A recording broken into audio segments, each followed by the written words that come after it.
राजकारणात वेळ, निर्णय आणि डावपेच याला खूप महत्त्व आहे.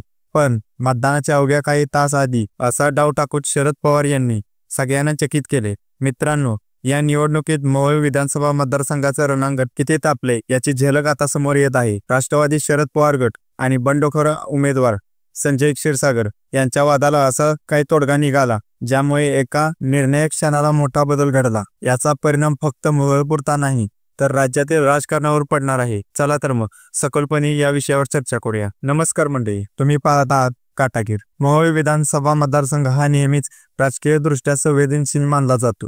यापूर्वी इथे अनेक वेळा बंडखोरांचे वादळ उठले आहे. यंदा राष्ट्रवादी शरद पवार गटाचे उमेदवार राजू खरे यांना अधिकृत तिकीट दिल्यानंतर नाराज झालेले संजय क्षीरसागर यांनी बंडखोरी करत अपक्ष अर्ज दाखल केला. यामुळे मोहोळमधील लढतीचं समीकरण बदललं होतं. संजय क्षीरसागर यांची नाराजी शरद पवार गटासाठी मोठं आव्हान बनलं होतं. शरद पवार यांनी व्यक्तिगत पातळीवर लक्ष घालून संजय क्षीरसागर यांचं मत परत वळवलं.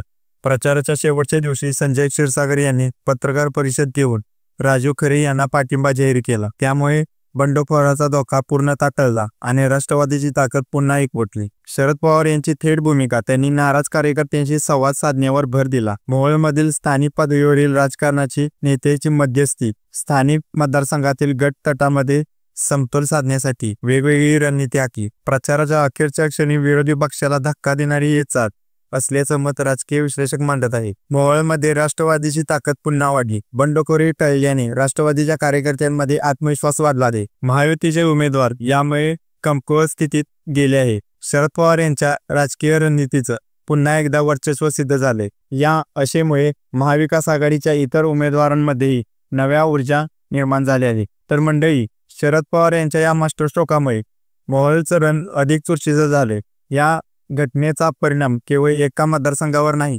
तर राज्यभर दिसेल.